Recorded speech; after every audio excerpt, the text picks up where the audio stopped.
एक बार की बात है, एक गरीब औरत थी जिसका नाम आयशा था।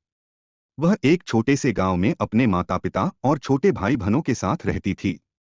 उसके पिता एक किसान थे, लेकिन खेत बहुत उपजाऊ नहीं था और वे अक्सर किसी तरह का गुजारा करते थे। आयशा एक बुद्धिमान और जिज्ञासु लड़की थी। वह अपने आसपास की दुनिया के बारे में जानना पसंद करती थी।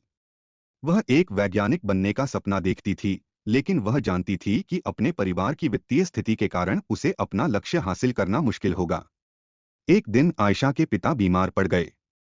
वह काम करने में असमर्थ थे और परिवार की आय और भी कम हो गई। आयशा को अपने परिवार की मदद करने के लिए स्कूल छोड़ना पड़ा। Motivational story in Hindi. Ayesha ने अपने परिवार का समर्थन करने के लिए कड़ी मेहनत की। उसने घरों की सफाई और खेतों में काम करने जैसे अजीब-अजीब काम किए। उसने स्थानीय बाजार में सब्जियां बेचना भी शुरू किया। अपनी व्यस्त दिनचर्या के बावजूद आयशा ने वैज्ञानिक बनने के अपने सपने को कभी नहीं छोड़ा। वह देर रात तक पढ़ाई करती थी और स्थानीय पुस्तकालय से किताबें उधार लेती थी। उसने घर पर भी अपने स्वयं के प्रयोग करना शुरू कर दिया। कई सालों की कड़ी मेहनत और दृढ़ संकल्प के बाद आयशा ने आखिरकार अपने सपने को हासिल कर लिया। वह विश्वविद्यालय में दाखिला लिया और वैज्ञानिक बन गईं।